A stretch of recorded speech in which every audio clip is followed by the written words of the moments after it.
এতদিন এত সরকার আসলে কেউ দেয় নাই।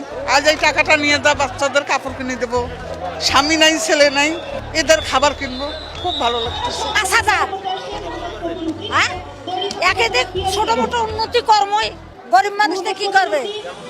হ্যাঁ ভাল লাগতেছে। ছোট বাচ্চা থুয়ে কাজ করি, হ্যাঁ যে টাকা বেতন পাই এটা দিয়ে বাচ্চার কাপড় চোপড় কিনতে পারতেছি না। এই টাকাটা পাই আমার মন খুব আনন্দ পাচ্ছে।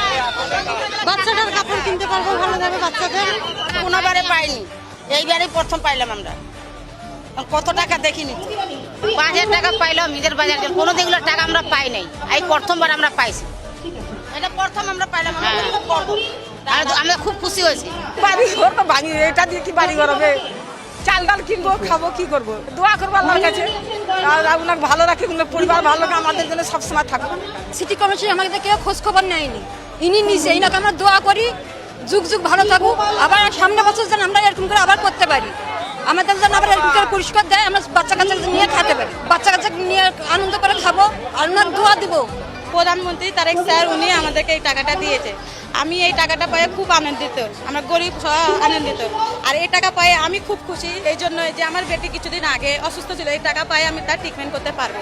এটা পাই আমি খুব খুশি, খুব আনন্দিত। গরিবদের জন্য, অসহায়ের জন্য অনেক অনেক ধন্যবাদ তারেক স্যারকে। পাইয়া খুব খুশি আমরা, ঈদের আনন্দিত। সরকারের ধন্যবাদ দিই। টাকাটা পেয়ে খুব ভালো লাগতেছে যে আমরা 12-13 বছর চাকরি করার পর আমরা প্রধানমন্ত্রী থেকে এগুলো পাইনি, প্রথম দিন পাইতেছি, খুব ভালো লাগতেছে। আর পরিবারকে নিয়ে তো এবার একটু ভালো দিক করতে পারবো যে 5,000 টাকা যেটা আমরা অতিরিক্ত পাইছি, খুব ভালো লাগতেছে। আলহামদুলিল্লাহ ভাই, আমরা অনেক ভালো লাগতেছে, কারণ আমরা কোনোদিন 14 বছরের চাকরিতে আমি কোনোদিন এরকমের সুযোগ সুবিধা পাই নাই। আর আমাদের এই নতুন সরকার আইসা আমাদের যে যত সুযোগ সুবিধা দিচ্ছে আমরা অনেক খুশি আছি। আর এই 5,000 টাকা অনুদান দেওয়াতে আমরা আরো বেশি খুশি হয়েছি, আমাদের কোনো সরকার দেয় না এমনভাবে, আমরা অনেক খুশি। এখন আমাদের সরকার যেভাবে আমাদের সুযোগ সুবিধা দিচ্ছে, আমরাও চেষ্টা করবো ঢাকা দক্ষিণ সিটি কর্পোরেশনকে পরিষ্কার পরিচ্ছন্ন রাখতে।